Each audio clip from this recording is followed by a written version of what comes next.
Bonsoir à tous, bienvenue, vous êtes dans Info Politique. On aborde ce sujet depuis quelques émissions maintenant, que ce soit dans La Réunion Léla, que ce soit dans Info Politique. On parle de ce que la neuroscience appelle la transmission intergénérationnelle. Mais il y en a qui parlent de mémoire karmique, de mémoire cellulaire. On parle de ce qui se transmet de génération en génération. Ça peut être de bonnes choses. Mais souvent, on parle surtout des choses qui font mal, des choses qui sont lourdes à porter. Ce soir, avec Didier Nkatassamy, qui est donc praticien, énergéticien également, on va voir un petit peu, on va essayer d'expliquer c'est à quoi peut ressembler cette mémoire cellulaire, cette transmission intergénérationnelle. Et si vous allez sur la toile, sur Internet, vous verrez qu'il y a beaucoup d'articles aujourd'hui qui aujourd'hui parlent de ça et aussi beaucoup de recherches. Et on aura également avec nous Faiza Tria de l'association. Bonsoir. Happiness Réunion. Bonsoir. Ce qui veut dire Happiness Réunion. C'est le bonheur. Le bonheur. Et c'est toujours un paradoxe, parce que le bonheur, c'est un concept. Et il faudra juste qu'un jour, quelqu'un arrive à madame là-dessus. Avec plaisir. Alors, bonsoir à vous deux. Ma première question. Avant de mettre des mots sur quelque chose, est-ce que vous êtes conscients, tous les deux, de vivre également des traumatismes, des choses du passé que vos ancêtres vous ont transmis de génération en génération? Est-ce que vous avez cette sensation-là à un moment donné? Oui. Comment? Oui. Alors, dans ma famille, toutes les femmes sont très indépendantes, très fortes de caractère, mais sont toutes seules, entre guillemets, à élever leurs enfants, soit divorcées, soit à la mauvaise rencontre. Et donc, à un moment, on s'est toutes posé la question de pourquoi? Comment ça se fait que c'est vraiment ça suivait, mais que du côté de ma mère. Côté de mon père, ça n'avait rien à voir. Donc là, on s'est dit quand même oui. Et il y avait pas un souci, mais il y avait un truc qui suivait. Et donc, je suis partie voir une magnétiseuse à l'époque, qui donc a travaillé sur mon karma. Et donc, me disait que oui, ça venait de mon arrière-grand-mère, qui était donc une femme très forte à l'époque de la guerre d'Algérie, qui était donc une tirailleuse, chose qui était très rare à l'époque pour les femmes. Je crois qu'elles étaient que deux, d'après l'histoire. Et donc voilà, donc en fait son karma a suivi. Donc elle était maman, seule, mariée 2 fois, 11 enfants. Elle avait un commerce à côté. Et donc voilà, sa force de caractère, son karma nous a suivis. Elle a été en même temps un homme et une femme et un homme? C'est ça. C'est ça. Et c'est ce que ma mère a été, ce que mes tantes sont et ce que je suis également. Ça veut dire qu'il y a quelque part, enfin, chez les hindous, et je parle sous couvert de Didier Nkatassamy, chez les hindous, on dit que c'est une divinité qui accompagne les femmes. C'est une mini ou un muni. Un Muni, c'est une Shakti, une énergie qui est là et qui accompagne de génération en génération les personnes sur une énergie, un état vibratoire particulier. Là, c'est le combat. C'est ça. Tout à fait. Et justement, est-ce que aujourd'hui, dans une société aussi rationnelle que la nôtre, on peut dire comme ça à la télé que nous avons quelqu'un qui nous accompagne, un homme, une femme, qui nous accompagne tout au long de notre vie? Bien sûr, on peut le dire. Après, tout dépend de l'ouverture d'esprit de la personne en face. Mais bien sûr, on peut le dire. Après, on ne voit pas de mal à le dire. Qu'on le veuille ou pas, toutes les civilisations, toutes les cultures, tous les textes anciens ramènent à la naissance, on est accompagné de quelque chose qu'on peut appeler guide, qu'on peut appeler énergie, qu'on peut appeler bienveillance, qui nous accompagne, qu'on peut appeler ange aussi, qui nous accompagne dans nos chemins de vie pour nous aider à évoluer et à guérir nos blessures. Et c'est une réalité de plus en plus aujourd'hui, quand on regarde sur la toile, et là je parle d'Internet, pour ne pas mettre en avant aucun culte, aucune religion, pour ne pas créer de polémique. Je parlerai beaucoup d'Internet ce soir. La question c'est, on le voit, on voit que de plus en plus, il y a de plus en plus de thérapie, il y a de plus en plus d'accompagnement énergétique, il y a de plus en plus de soins, de bien-être, avec les cailloux, avec les plantes, avec les arbres, avec le soleil. L'énergie, aujourd'hui, c'est un petit peu le vecteur. Ce sera le dénominateur commun que tout le monde va chercher partout. On voit dans les pierres. Quand on ramène de Madagascar, ici à La Réunion, ces pierres de les gens utilisent pour mettre dans la maison. On parlera peut-être un petit peu de feng shui. Mais en tout cas, l'énergie, et ça, c'est votre domaine, Lydie Nkatassamy, c'est que comment définir cette énergie-là, justement? L'énergie, c'est quelque chose de vaste qui, à un moment donné, prend matérialisation. Okay, donc ça peut être dans les pierres, et donc on pourra développer au travers de la mémoire des pierres de la lithothérapie, de la guérison par les pierres. Ça peut être par la luminothérapie, par la lumière. Ça peut être par la kinésiothérapie, le toucher. Ça peut être par d'autres formes de thérapie, ça peut être par l'art-thérapie. Mais tout ça, c'est une forme d'énergie qui, à un moment donné, prend corps dans de la matière. Et on va utiliser cette matière et la mémoire que cette matière a pour rentrer en correspondance avec ce qui vibre à l'intérieur de nous pour pouvoir les libérer. Alors, lorsqu'on parle d'énergie, on peut parler de deux choses. Par exemple, pour l'être humain, on peut parler de la télékinésie, la capacité que l'esprit soit assez forte pour bouger un objet. La télépathie, bien sûr, lancer la pensée à travers l'espace pour que quelqu'un puisse la capter. Et je disais également, on parle de magnétisme. On dit que les gens ont un fort magnétisme. Pour ceux qui, juste de regarder au bras de certains qui n'ont pas de montre, ils n'ont pas de bijoux parce que ça crée parfois des interférences et on voit que parfois, il y a des gens qui sont capables de détraquer une montre en 2 ou 3 heures. Ouais. Je connais une dame qui m'a dit, en 3 heures, elle bousille sa montre. Il y a des gens qui peuvent s'approcher d'un matériel audiovisuel et créer des interférences. Une interférence, parce que le magnétisme qu'elle dégage, ou l'énergie qu'elle dégage, va créer une interférence en fonction de la longueur d'onde. Il y a, par exemple, là, j'ai des bracelets avec des pierres, mais ces pierres-là me correspondent à moi. J'aurais pu mettre d'autres pierres avec où ça passerait pas. Le corps l'accepterait pas, on serait mal à l'aise, ça pourrait créer des boules à l'estomac. Donc tout ça, il y a une corrélation, une longueur d'onde qui va rentrer en correspondance et qui va donner soit harmonie ou disharmonie. Et pour revenir sur ce que disait tout à l'heure Faiza, lorsqu'on dit qu'on se transmet, ou alors il y a une ligne karmique, il y a j'allais dire un fil conducteur. Et là, il y a des choses qu'on peut se faire comme on veut. On revient toujours au même résultat finalement. Pour une femme, avoir un homme dans sa vie, c'est pas évident finalement. Alors, quand il y a ces présences-là, parfois. C'est ça, c'est pas que c'est pas évident, mais en fait, on n'a pas du tout le même, je dirais, schéma classique. C'est-à-dire que moi, un homme, il faut qu'il m'apporte quelque chose. Sinon, je n'ai pas besoin de lui. Vous voyez ? Alors que il y a beaucoup de femmes qui vont être plus en demande ou qui vont vouloir vraiment attendre d'un homme. Ah, faut qu'il soit ci, faut qu'il soit. Moi, je n'en ai pas besoin quelque part. Vous voyez ? Je suis indépendante à 500% à tous les niveaux, et donc du coup, un homme, c'est soit il m'apporte quelque chose, soit il ne rentre pas, quoi. En gros. On va le faire juste pour rigoler. Ça va être un petit peu freudien. C'est une façon pour elle de castrer le mec. Non, alors pas du tout. Franchement, alors au contraire, s'il y a vraiment quelqu'un qui est dans l'acceptation. On veut parier ? Oui. D'accord. Franchement, oui. Non, un homme qui se sent pas à la hauteur. Non, qui sent que la femme n'a pas besoin de lui, forcément, il va se sentir mal. J'ai pas dit que c'était une volonté de la part de Faiza. Ouais. J'ai dit que l'homme va se sentir frustré. Et ouais, mais bon, c'est pour entrer dans des jeux ou des trucs. J'ai besoin de toi, nanani, peut-être, hein, mais en fait, j'ai tellement dû apprendre. On en revient toujours au même principe d'instinct de survie. Du coup, j'ai toujours été. J'ai été livrée à moi-même assez jeune. Donc, du coup, j'ai tellement dû apprendre à me débrouiller toute seule que du coup. Finalement, à quoi sert un homme ? Il peut servir, attention.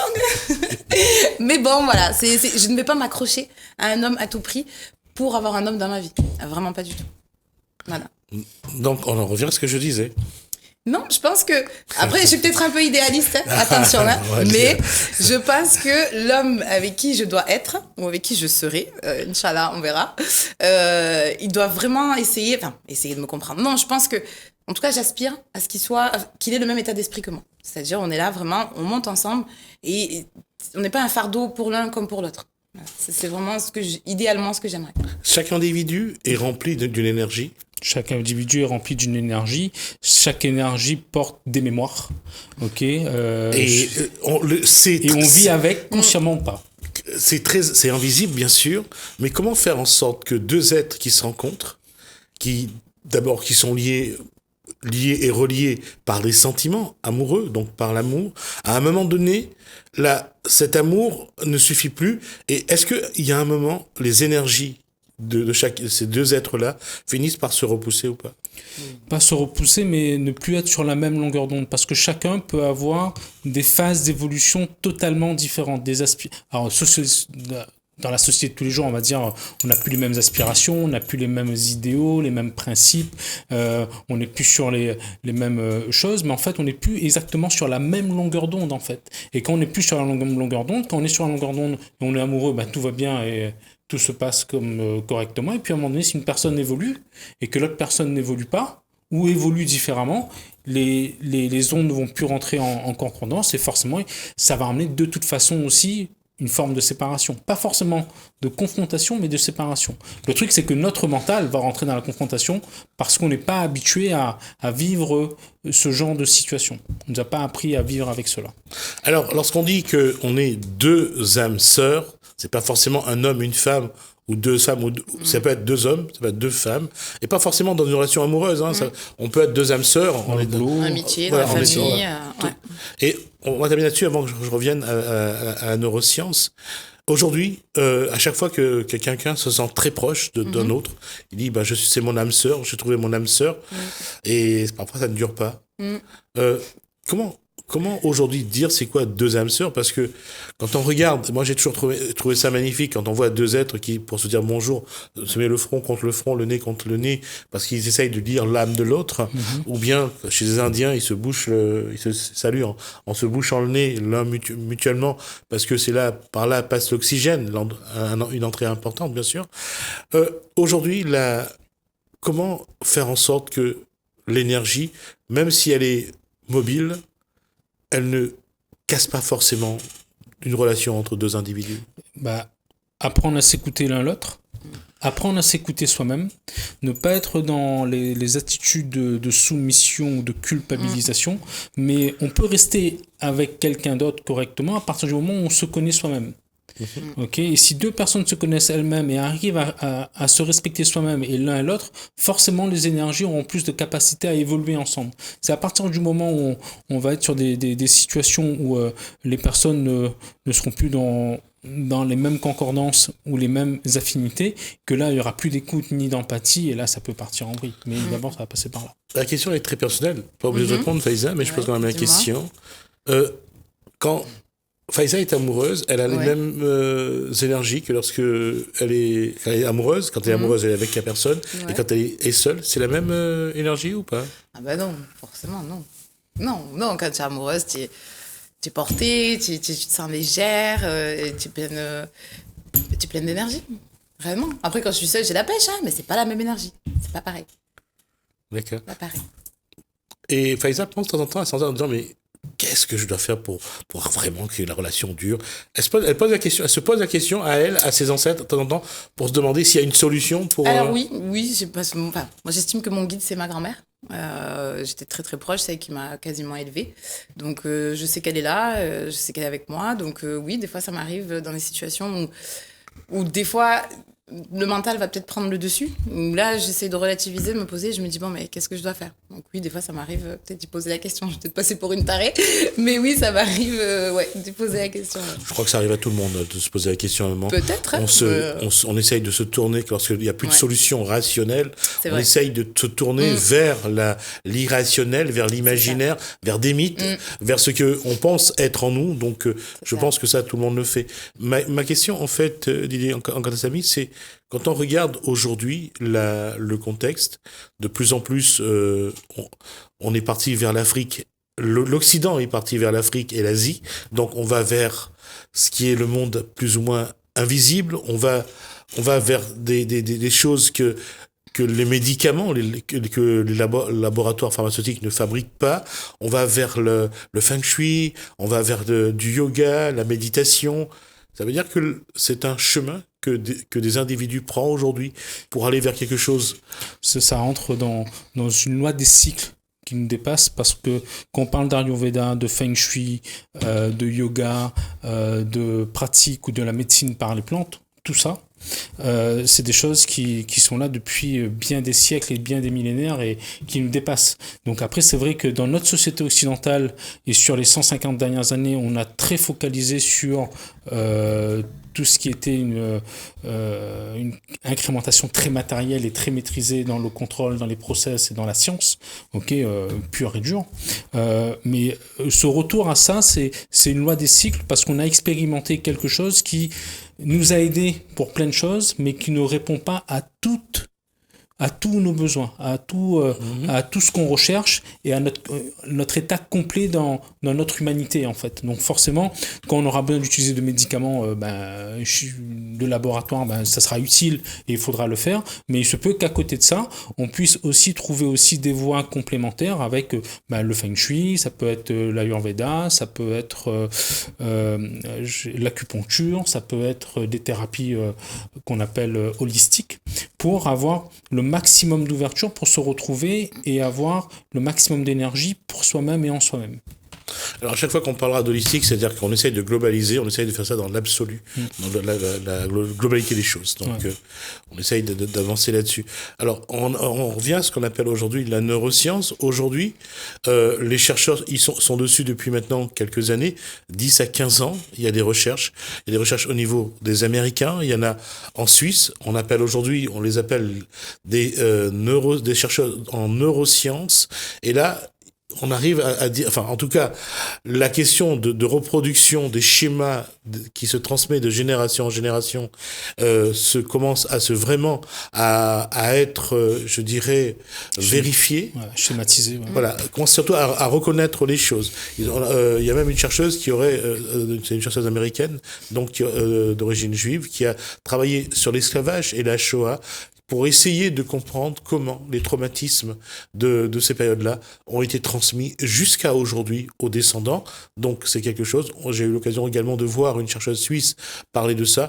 Aujourd'hui, c'est quelque chose que Didier Nkalassamy, j'allais dire, maîtrise, je ne sais pas à quel niveau, je dirais maîtrise. Alors justement, comment les personnes qui viennent, qui ont cette sensation de porter en eux le karma du passé, quels sont leurs questionnements et qu'est-ce qu'ils attendent?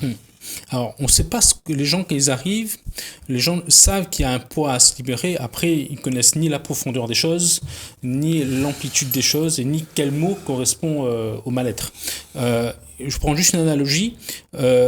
On est capable d'aller en Antarctique, faire des carottes dans la glace et avoir la température et la mémoire de la Terre d'il y a 10 000 ans. Okay, on est capable de dire qu'aujourd'hui que l'eau a de la mémoire. On est capable de dire qu'on rentre dans un lieu qui est ancien, que ce lieu a une mémoire. Donc tout a une mémoire et donc dans notre corps aussi, et ça se transmet. Donc les émotions vécues de manière de plus en plus violente ont un impact sur nos cellules et ça peut aller jusqu'à aussi une incrémentation dans l'ADN. Donc forcément après ça va aboutir aussi au schéma neuronal. Il y a une chose qui est vraie, c'est que pour tous ceux qui sont aujourd'hui sur cette terre, les reproductions de schémas sont simples. On refait les gestes de nos parents, de nos grands-parents, de nos arrière-grands-parents quand on les a connus. Et on fait aussi des gestes de gens à côté. Là, c'est plus de reproduction, c'est plutôt du mimétisme.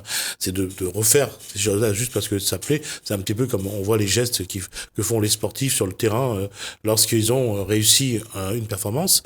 Mais il y a une chose qui est vraie quand même, c'est que là, quand on parle de reproduction, c'est que c'est pas seulement dans la mémoire. Ça se passe pas seulement dans le cerveau, ça se passe dans tout le corps. Les mémoires cellulaires, ça s'éparpille dans tout le corps. On est composé de milliards de cellules. Chacune de ces cellules a une entité et a sa mémoire. Okay. Et cette mémoire-là, en fait, elle va activer une vibration. Et c'est cette vibration qui aura un impact sur notre état émotionnel, sur les événements qu'on va attirer. Donc on dit souvent que dans notre société, on veut faire marcher la loi d'attraction, par exemple. Ça va jusqu'à ce point-là. La loi d'attraction, c'est pas le cerveau qui fait marcher la loi d'attraction, c'est notre état vibratoire. Donc si notre état vibratoire est élevé, si nos cellules sont alignées, si elles sont pures, elles vont vibrer d'une certaine façon qui, d'un point de vue quantique, va attirer des choses qui est en résonance avec ça. Et donc forcément, si on a des blessures émotionnelles, donc nos cellules vont vibrer cette blessure émotionnelle-là, consciente ou inconsciente, et on va attirer des événements qui vont toujours activer cette blessure, non pas pour punir ou dire que l'état émotionnel est mauvais, c'est juste un appel à la guérison. C'est à chaque événement qu'on va attirer, qui va activer cette blessure-là, c'est juste l'appel à la guérison qu'il y a derrière. Qu'est-ce qu'on doit faire? Qu'est-ce qu'on doit changer? Qu'est-ce qu'on doit modifier? Qu'est-ce qu'on doit abandonner pour que cette blessure devienne juste un souvenir et qu'elle soit plus active? Si on vous dit que parfois l'absent ou l'absente est la plus présente ou le plus présent, c'est un paradoxe. Juste, regardez, vous avez un bijou, vous avez une bague par exemple, vous le gardez pendant un moment, quand vous l'enlevez, vous aurez toujours la sensation que la bague, elle est toujours là. Ouais. La mémoire de cette partie du corps, de la peau, donc, elle existe. C'est une réalité. Ouais. Pour les gens amputés, ça se retrouve aussi. Oui. Pour les gens amputés, ça se retrouve là-dessus. Pour quelqu'un qui est amputé d'une partie inférieur, il aura toujours des picotements au niveau de l'amputation, parce le corps enverra toujours des messages, comme si la partie manquante existait toujours. Donc ça va jusqu'à ce point-là. Le temps que le corps s'habitue au nouveau corps. Enfin, tant que l'esprit s'habitue au nouveau corps. Voilà. C'est vrai. Et là-dessus, à quel moment la mémoire cellulaire est venue à Faiza? Elle s'est dit, là, il y a quelque chose il faut que je fasse. C'est venu avec ma petite sœur. Parce que ma petite sœur également est mal tombée, on va dire ça comme ça. Et là, je me suis dit non, mais c'est pas normal, je comprends pas. Il y a un truc qui est pas normal. Pour moi, c'était pas possible. Donc, j'avais déjà fait quelques soins avec la magnétiseuse. On en a discuté longuement, on a fait une longue séance. Et donc, oui, en effet, elle est remontée, juste comme je dis tout à l'heure, jusqu'à mon arrière-grand-mère. Et normalement, on a coupé les liens pour que ma nièce, donc la fille de ma sœur, ne puisse pas subir ce schéma-là. Pour qu'elle ait une vie, je dirais, normale, entre guillemets. Je ne l'ai pas dit parce que je ne veux pas que ça soit regardé comme une discrimination. Faiza est musulmane. Tout à fait. Et c'est quelque chose que j'aimerais aussi démystifier. Tout le monde, beaucoup de monde croit qu'il n'y a que chez les Africains ou chez les Vaudous, en Haïti ou autre, qu'il y a des gens qui font des pratiques que beaucoup considèrent que c'est la sorcellerie. Mais je crois que même dans les sociétés où il n'y a pas de religion, il y a aussi des pratiques avec l'énergie, avec la lumière, avec le soleil, avec tout ce qui est la nature. Et c'est pas pour autant que c'est de la sorcellerie. Non, c'est juste des pratiques. Pas du tout, oui. Après, je pense qu'il faut, comme je disais tout à l'heure, il faut avoir une ouverture d'esprit aussi, une sensibilité, une empathie, qui fait que, oui, j'ai ma religion, mais il y a d'autres choses à côté qui m'attirent aussi. Tant que, pour moi, c'est pas de l'association, parce que c'est les pires péchés qu'on puisse faire dans la religion musulmane. Pour moi, ça n'est pas de l'association. Tant que je ne prie pas quelqu'un d'autre autre qu'Allah, pour moi, ça n'en est pas. Après, peut-être quelqu'un d'autre aura un autre point de vue par rapport à ça. Mais en tout cas, ma grand-mère était comme ça, ma mère est comme ça. Ma grand-mère était quelqu'un d'extrêmement bien, vraiment avec une bonté, une générosité admirable que j'ai du mal à retrouver chez d'autres personnes. Et elle est décédée un vendredi. Donc, je veux dire, voilà, moi, je sais que je suis en paix avec moi-même par rapport à ça. D'accord. Voilà. Ce n'est pas un compliment. Didier Ankalassamy, vous êtes hindou, et en un seul mot. Et Malbar. C'est ça, en fait, c'est ça. Et Malbar. Non, je le dis toujours avec précaution pour éviter qu'on me fasse une polémique inutile. C'est cette lignée-là, parce que chez les hindous, la spiritualité est très présente. Oui, les rituels sont très présents. Et on va juste rappeler une chose, et pour vous montrer à quel point les parents sont importants. Chez les hindous, normalement, la première personne, c'est la mère. La deuxième, c'est le père. La troisième, c'est l'éducateur ou l'enseignant. Et Dieu vient en quatrième position. Ça, normalement, c'est ce qui est normalement institué. Après, chacun peut commenter ou critiquer. Mais il y a une chose qui est vraie, c'est que de par tout cet héritage, ce patrimoine, d'une part génétique, traditionnel, également historique, ça joue beaucoup dans notre approche. Et quand je dis notre, parce que je suis également dans ce culte-là, dans cette religion-là. Est-ce que est-ce que ça joue dans notre perception des choses? Ça joue dans notre perception des choses parce que dans la culture même, il y a aussi beaucoup de codes à respecter, beaucoup de valeurs à respecter, beaucoup de principes à respecter.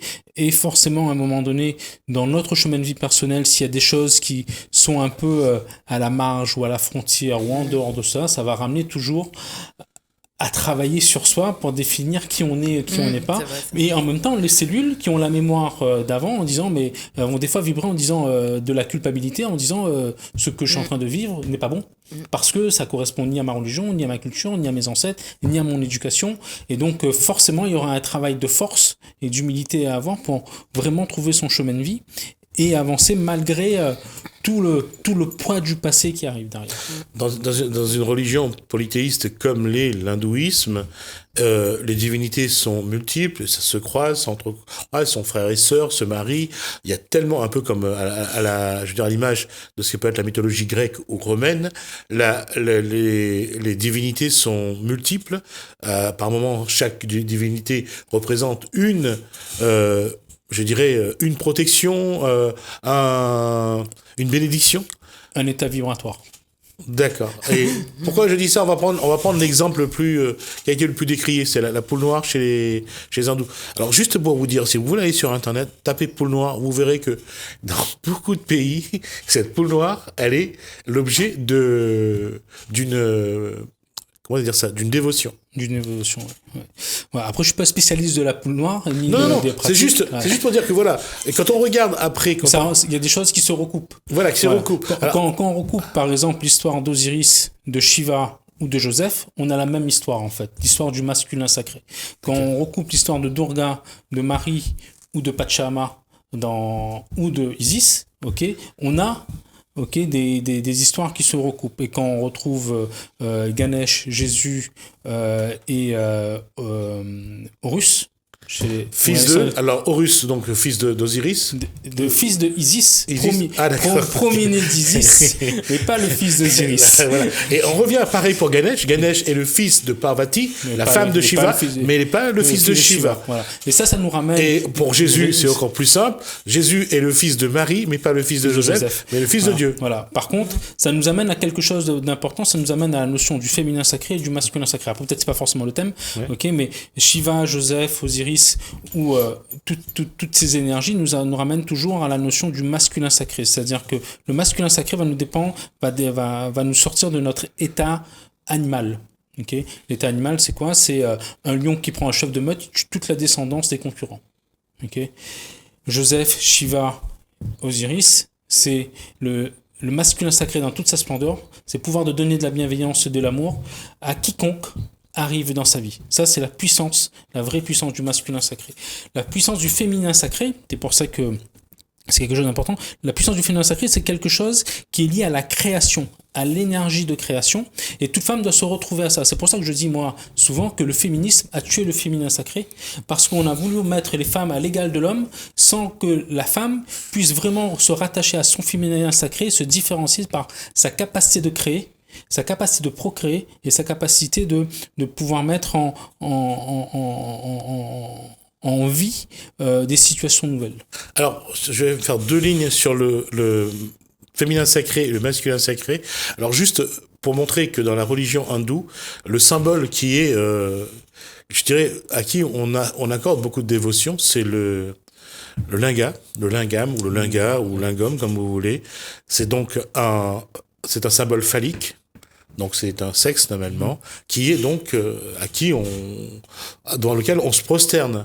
Et souvent on dessine le linga sortant d'un yoni qui est ou la vulve de la femme. Donc un peu, et en plus on le voit également pour ceux qui ont aimé Da Vinci Code, c'est un autre commentaire.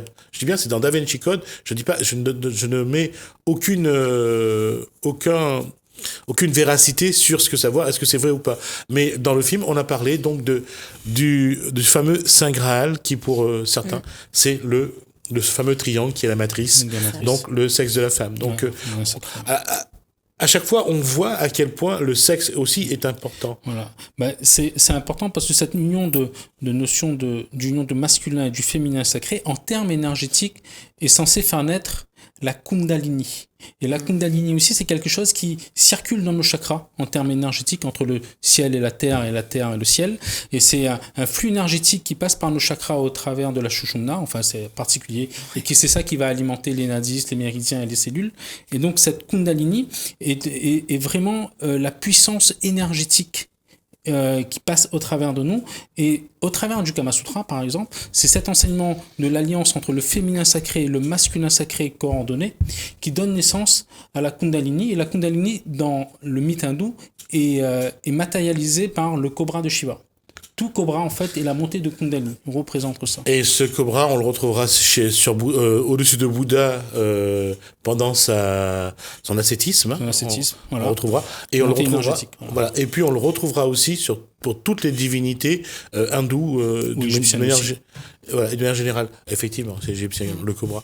Pour j'allais dire, l'animalité a quelque chose, a un sens pour Dans la religion musulmane ? Dans la religion musulmane.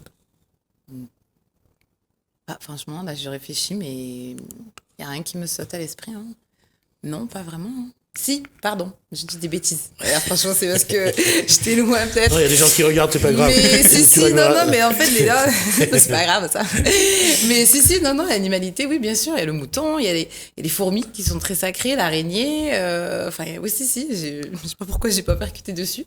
Mais oui, bien sûr, il y a des animaux qui sont très sacrés dans la religion musulmane. Ouais. On revient. Mais pas autant, en fait. Dans tout ce qui est religion hindoue, tout ça, ils les mettent vraiment limite, je dirais, à la place d'un dieu ou quelque chose comme ça. Dans la religion musulmane, non, ça n'a strictement rien à voir. C'est même pas à la place d'un dieu, c'est un homme qui, à un moment ou un autre, prend comme Hanuman, l'homme puissant au visage de singe, comme Ganesh, à qui Shiva va trancher la tête, et puis lorsque Parvati lui dit va me chercher mon enfant, selon pas la case. Et il ne peut qu'amener ça. Et puis quand on regarde surtout sur toutes les images ou dans toutes les sculptures qu'il y a, il y a toujours un lion, il y a toujours un rat, il y a toujours la vie, elle est sacrée. De toute façon, quand on voit d'où est né le bouddhisme, on comprend pourquoi l'animal est sacré. C'est sacré dans le sens où l'animal nous ramène toujours à un état de conscience. D'accord. Okay. Nous ramène toujours à un état de conscience. Alors, je ne suis pas un spécialiste de l'hindouisme, je suis un peu loin de ça. Donc, mais nous ramène toujours à un état de conscience ou un état de polarité. Et dans la polarité, on aura toujours la possibilité, par exemple, quand on regarde Ganesh, qui est le dieu de la sagesse et de la connaissance, le rat va représenter la capacité du mental à pouvoir être dispersé. Et donc, ça va représenter l'état de polarité entre la dispersion et la concentration. Et donc, le cheminement, c'est du choix de trouver la voie du milieu entre un état et un autre état, en fait, aussi. Et quand on parle de la voie du milieu, là, on parle un peu plus des Chinois, on parle un peu plus de tout ce qui on parle du Tao. Voilà, du taoïsme. Il me manque un élément, mais il y avait donc Bouddha, il y avait donc le taoïsme. Et il manquait la philosophie. Voilà, ce qui me manquait, c'est la philosophie. La question, c'est justement, qu'est-ce qui explique que ce n'est qu'aujourd'hui, on arrive dans cet état à se dire, forcément, si on en est là, c'est parce que nous n'avons pas résolu les problèmes du passé. Et qu'aujourd'hui, on n'est même pas, je ne vais pas être vulgaire dans ce que je vais dire, mais on n'est même pas foutu de régler nos problèmes d'aujourd'hui, qu'on nous demande qu'il faudra penser à régler ce qui n'a pas été réglé avant. Parce que ça fait partie d'un tout. Ça, c'est aussi simple. Ça, c'est une question. C'est une belle réponse. Ça, c'est une réponse politique, surtout. Non, ça fait partie d'un tout. C'est-à-dire que travailler sur soi, ça veut dire, c'est travailler sur son éducation, son mental, son développement personnel, parce que son coaching, enfin, toute cette évolution-là. Mais il y a des choses qui vibrent à l'intérieur de nous et qui est complètement inconscient. Et c'est comme un iceberg. L'inconscient, il représente 90% de ce qui nous représente et tout ce qui nous guide.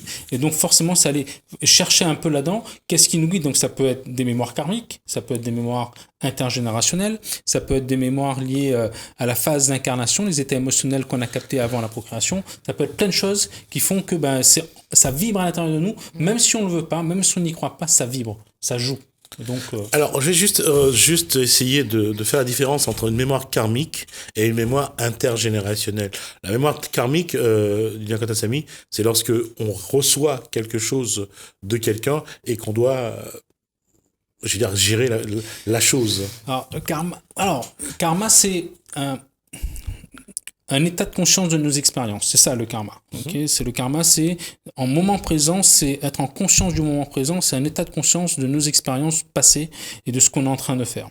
Ça, c'est le karma. Donc, on a le libre arbitre par rapport à ça et de choisir avec discernement ou pas. Mais le karma, c'est toutes les expériences qu'on va appeler des vies antérieures. Okay, mais le karma est quelque chose. Quand on dit vie antérieure, on a l'impression qu'on remonte et qu'on peut rentrer en contradiction avec plusieurs situations. Justement, transmission intergénérationnelle, c'est... Les ancêtres. Okay. Donc ça, c'est le fait de transmettre à chaque génération. Chaque génération, les ancêtres passent l'ADN, donc passent les mémoires, passe l'éducation, ça c'est tout ce qui est transgénérationnel. On va dire qu'un est le support, l'autre est l'élément. Les transmisants. Voilà, transmettant. Okay. Et le karmique, c'est, mais même dans notre vie actuelle, on a des phases de karma parce qu'on a plusieurs vies dans cette vie-là. Et donc une action anodine et sans conscience à l'âge de 20 ans peut donner sa réalité matérialisée 15 ans plus tard en disant putain, mais si j'avais su, j'aurais pas agi comme ça. Mais ça c'est le karma aussi. Voilà.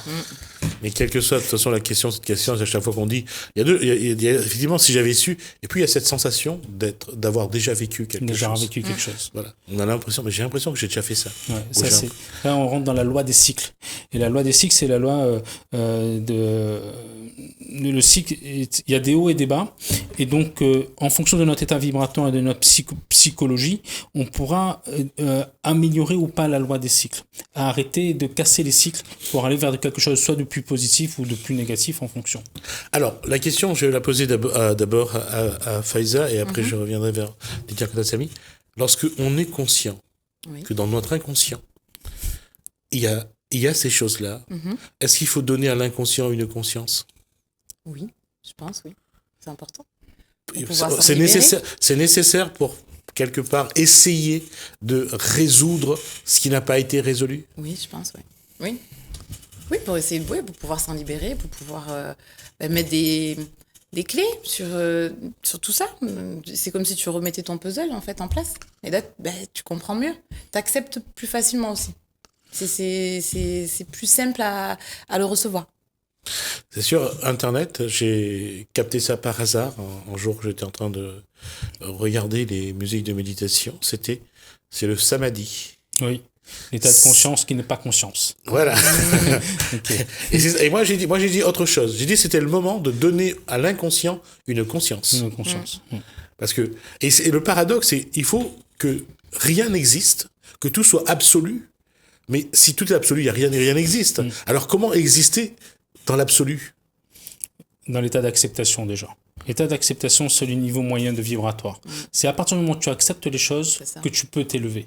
Par contre, tant que tu fuis, tu pourras pas t'élever. À Réunion, par exemple, Nathalie me dit comme ça, il veut pas aller médecin parce qu'il veut pas connaître le nom de la maladie.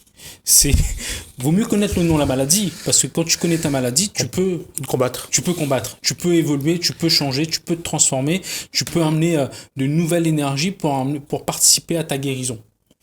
Par contre, tant que tu seras dans la fuite, ça va te poursuivre en fait. Tant que tu ne voudras pas savoir, tu voudras pas faire face, ça va rester là, ça va rester enfoui.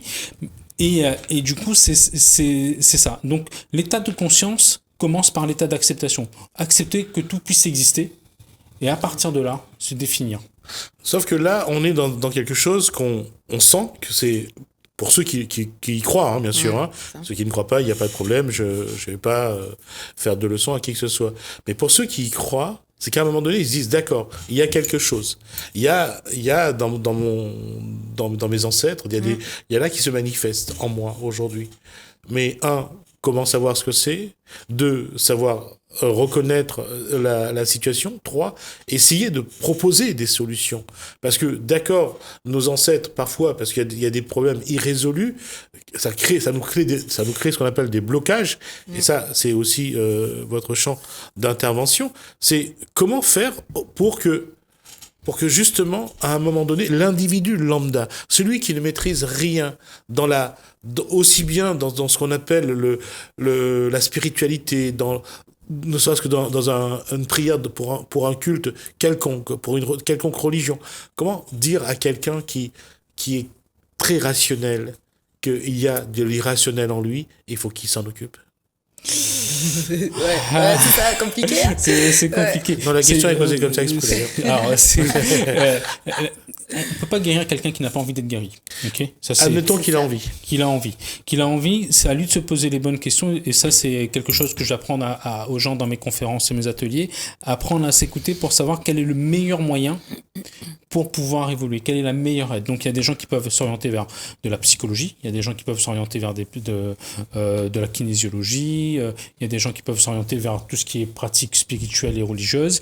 Il y a des gens qui vont s'orienter vers l'ithothérapie, sylvothérapie. Il y a plein de choses. Juste rappeler quelque chose, parce que c'est pas évident lorsqu'on dit kinésiologie, c'est l'étude de comportement. Il y a des gens qui voient comment les gens se comportent tout simplement dans leur gestuelle, dans des schémas. Et comment le corps réagit par tapotement, et ça donne une information sur les mémoires cellulaires aussi. Il y a des personnes qui sont très très compétentes à La Réunion.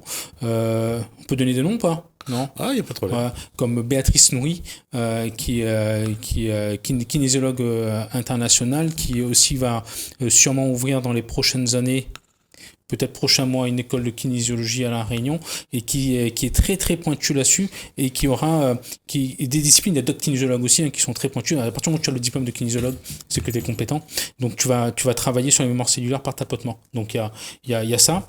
Mais il y a beaucoup de pratiques thérapeutiques. Si ça existe, j'ai envie de vous dire, c'est que l'univers, Dieu, tout ce que tu veux, a mis à disposition de l'humanité un panel d'aides vaste pour que chacun puisse trouver ce qui lui convient pour évoluer. C'est ça, son outil. Voilà. Et on le disait tout à l'heure, justement, que chaque individu a une porte d'entrée, et cette porte d'entrée, c'est trouver la méthode, le process, la méthodologie pour d'abord reconnaître la maladie, pour la guérir ensuite. Et parfois ça demande du temps. C'est pour ça que c'est pas la peine d'aller donner beaucoup d'argent à des guérisseurs, à des thérapeutes, à des psychothérapeutes, parce que parfois ça prend beaucoup de temps avant d'abord de maîtriser, de diagnostiquer la maladie, entre guillemets, de diagnostiquer la souffrance avant de trouver les outils pour aller vers une guérison. Donc, c'est une écoute de soi-même. Et justement, Didier, ça va être ça ma question, c'est est-ce que les gens qui viennent pour un rééquilibrage énergétique, qui viennent pour que vous arriviez à isoler leur souffrance est-ce qu'ils sont patients? Est-ce que vous arrivez à leur dire ça va être une longue marche? Ça dépend de l'état de conscience de la personne. Okay, ça dépend d'où la personne part. Si la personne vient me voir pour rechercher un miracle, ça va être une longue marche. Okay, tout va être de ça. Et puis ça dépend aussi de plusieurs choses. Est-ce que la personne veut reprendre son propre pouvoir personnel? Ça, c'est quelque chose d'important, parce que c'est pas la thérapie en elle-même, c'est quel pouvoir tu vas donner à cette thérapie et qu'est-ce que tu vas reprendre en termes de pouvoir pour pouvoir t'auto-guérir et avancer dans ton cheminement. Deuxième chose, c'est, moi je suis sur des formats de discussion en séance qui peuvent aller jusqu'à 4 heures, 5 heures avec des personnes. Ok, parce qu'on va loin, on va chercher. Et guérir, c'est pas simplement enlever le mal, mais c'est aussi donner de la quête de sens. Parce que là, on parlait de la conscience, c'est quelque chose d'important. C'est quand la douleur a plus, l'émotion ou la douleur a plus d'impact et plus difficile à vivre quand on ne sait pas quel sens donner aux choses.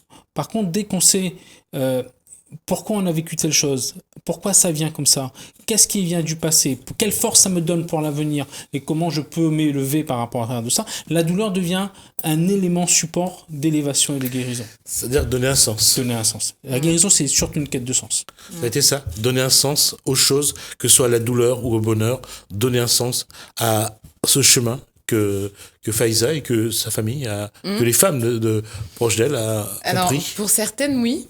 Pour d'autres, non. Je sais que j'ai une de mes tantes qui est très cartésienne, très carrée. Elle me dit, tu vas te faire arnaquer. Enfin, alors que pour moi, non, ça avait vraiment du sens. Ma mère aussi.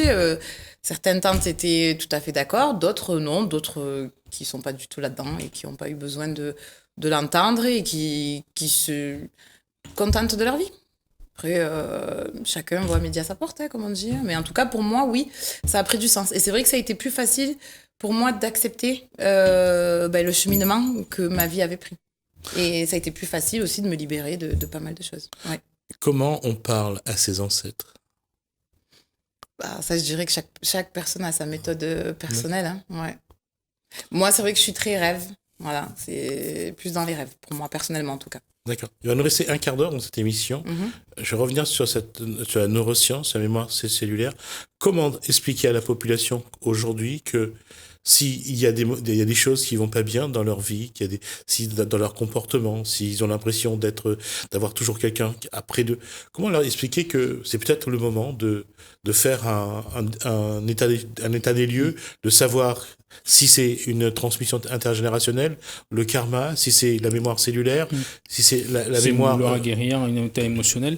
Comment leur expliquer que peut-être faire d'abord le point, un diagnostic? Alors déjà, c'est la capacité à prendre du recul, se poser les bonnes questions. T'es pas dans la réponse qui est importante, c'est la bonne question. J'ai mal à la gorge, c'est me poser la question, par exemple, j'ai mal à la gorge, est-ce que dernièrement j'ai eu du mal, par exemple, à avaler quelque chose, un événement, ou est-ce que j'aurais dû dire quelque chose mais j'ai pas dit, qui est resté bloqué. Est-ce que j'ai du mal à partager mes opinions? Ça va bloquer la gorge, par exemple. Quand quelqu'un a un problème d'estomac, est-ce qu'il y a des choses qui me mettent en colère? Est-ce qu'il y a des choses qui me contrarient? Est-ce que j'ai du mal à gérer des situations? Digestion. Ok, comment je gère ce qui a été dit? Il y a des choses qui m'ont été dites, et qu'il y a des choses qui m'ont été des situations que j'ai dû gérer, mais que j'ai l'impression d'avoir mal géré, d'avoir un impact sur l'estomac. Aussi sur le chakra, pareil. Ce qui peut être ce que l'on appelle un petit peu parfois des douleurs refoulées. Voilà, donc c'est des douleurs refoulées, mais chaque douleur a son message. Il y a beaucoup de livres qui ont été écrits là-dessus, de Louise Allais, de Louise Bourbeau. Il y a beaucoup sur les 60 dernières années, il y a même Freud qui a écrit aussi un peu là-dessus. Il y a Carl Jung aussi qui a écrit là-dessus. Il y a beaucoup on n'a rien inventé en fait, c'est juste des choses qui existent, c'est des disciplines qui sont bien conscientes, mais chaque douleur, c'est un leurre en fait. Il ne faut pas s'attarder sur la conséquence, mais se poser la question, qu'est-ce qui va profondément? Donc des fois, c'est des choses qu'on peut repérer tout de suite. Donc oui, c'est dans cette semaine, j'ai une contrariété dans la semaine et du coup j'ai mal au genou, j'ai mal au cou, j'ai mal à... Voilà. Ça peut être aussi des douleurs un peu plus anciennes en disant je sais pas, j'ai pas encore fait le deuil de telle situation, de telle séparation, de telle personne disparue. Ça peut être aussi des problèmes au cœur. Le problème au cœur, c'est le manque de la joie de vivre. Ça peut être aussi de la tristesse profonde. Ça peut être le sentiment de pas être aimé. Donc tout ça, ou la capacité de pas donner aux autres aussi. Quelqu'un qui aura un comportement avec la peur de perdre et du coup qui va entraîner de l'égoïsme, c'est quelqu'un qui aura souvent des problèmes cardiaques parce qu'il ne pourra pas donner aux autres. Et l'amour, les énergies s'échangent. Tu donnes et tu reçois, mais tu reçois pas pour donner, c'est juste pas possible. Tout commence par toi d'abord.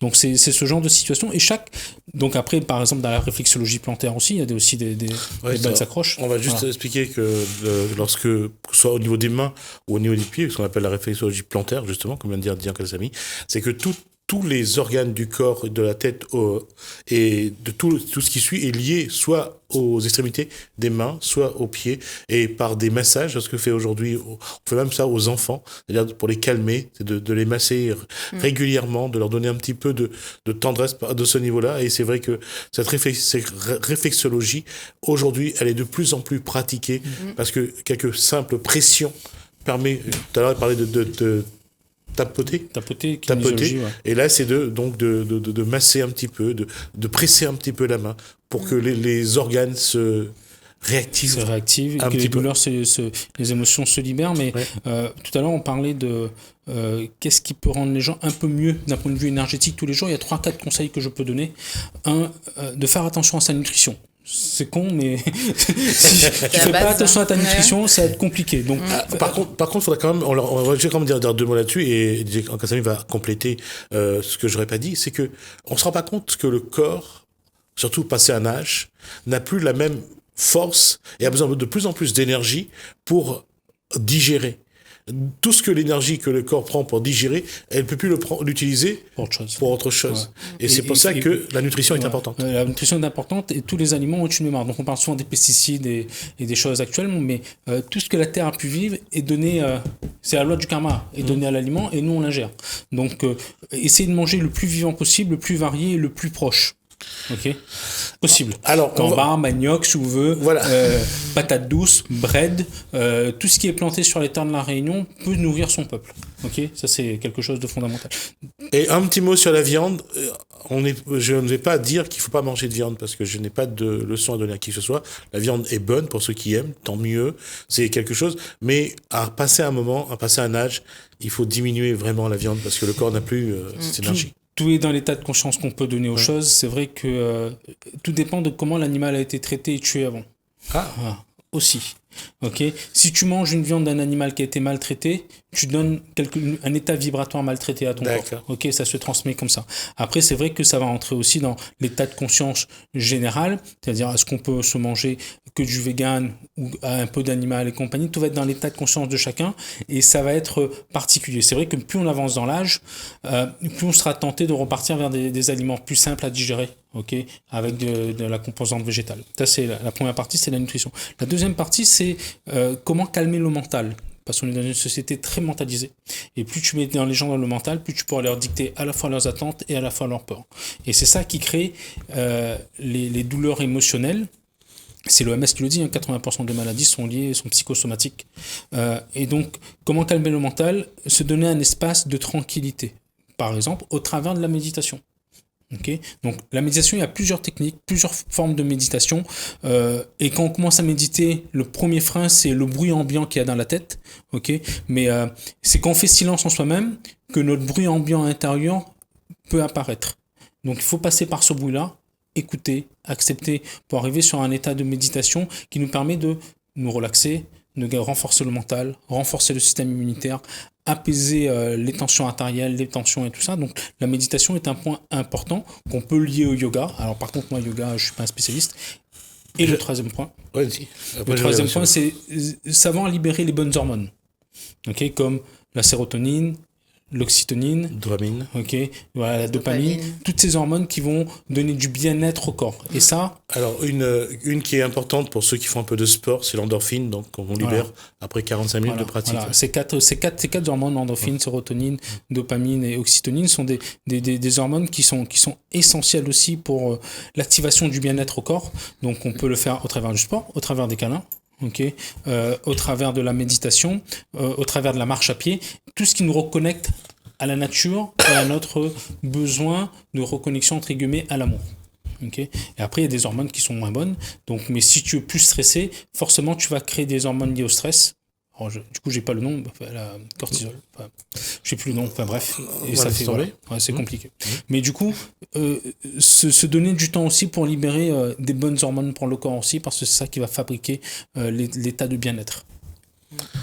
Et c'est quelque chose que Faisal a réussi à mettre en équilibre, c'est d'avoir une bonne nutrition, de générer les bonnes, parce qu'on reste que sur le corps, que ces produits chimiques qu'on produit, que ce soit l'endorphine, la dopamine, la sérotonine, ça aide au corps.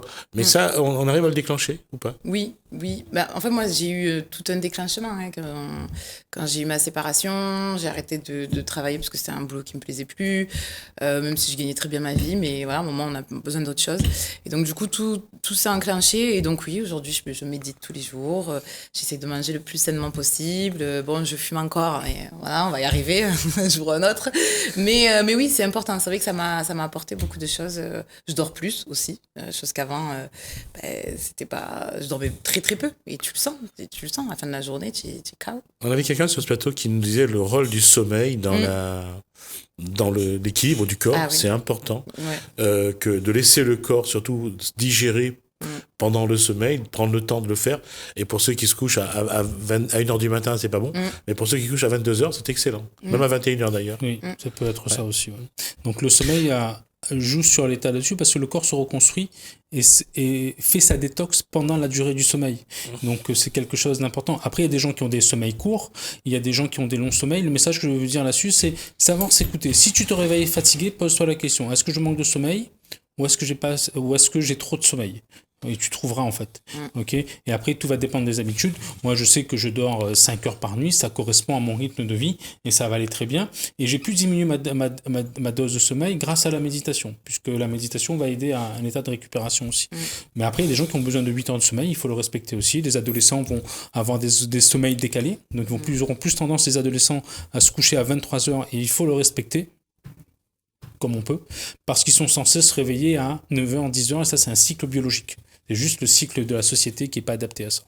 La méditation, c'est quelque chose aujourd'hui, tout le monde regarde ça comme un exercice, un moment parfois très particulier qui exige des connaissances, alors que la méditation, parfois, Non. c'est juste de s'asseoir, de fermer les yeux et de ne penser à rien. Et de penser à rien. Ou d'essayer de penser à rien.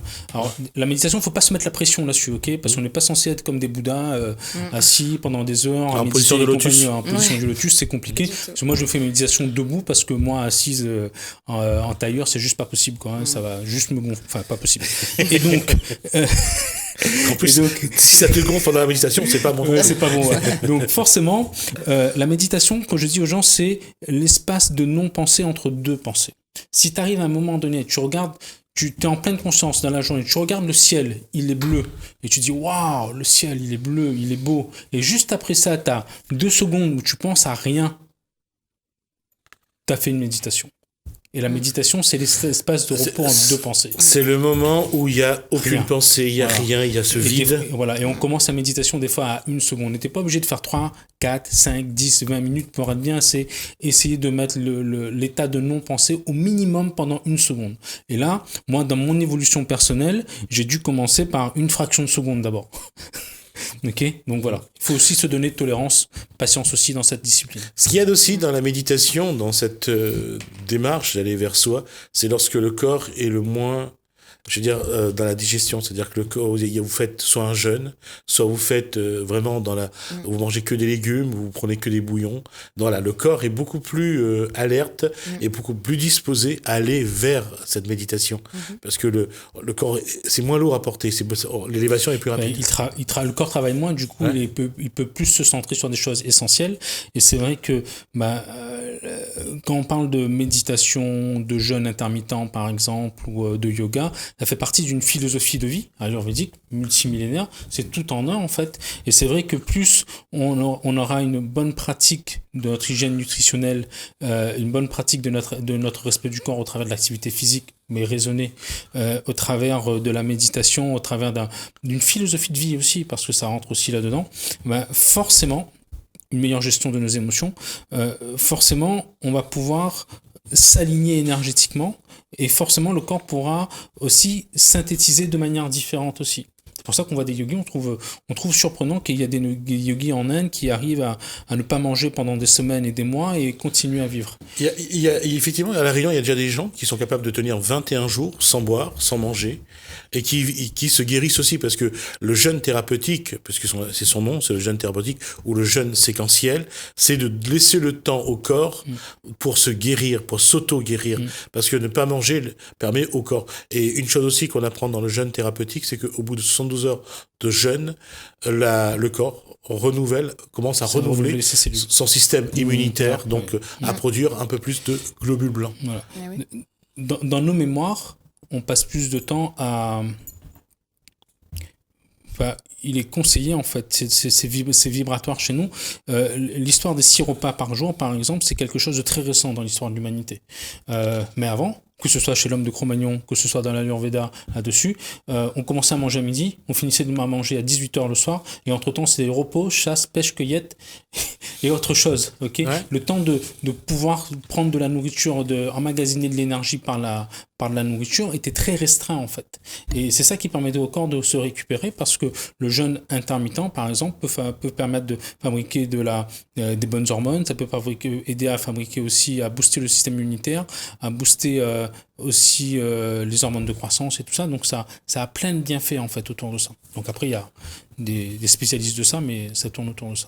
D'accord, on va juste rappeler, puisqu'il va nous rester moins d'une minute et demie pour conclure. Il y aura une conférence que vous avez prévue donc ce samedi 22 sur Saint-Leu. Voilà, donc à la Maison des Quartiers de Stella, vous pourrez retrouver Didier toute la journée en stage découverte et connexion énergétique.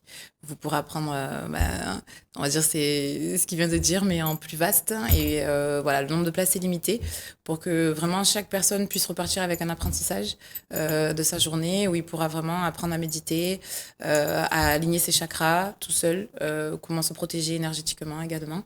Et donc voilà, sachant, je précise aussi, qu'il y a 20% qui sont reversés des fonds récoltés cette journée-là à l'association Groupe Zotker. pour vous joindre.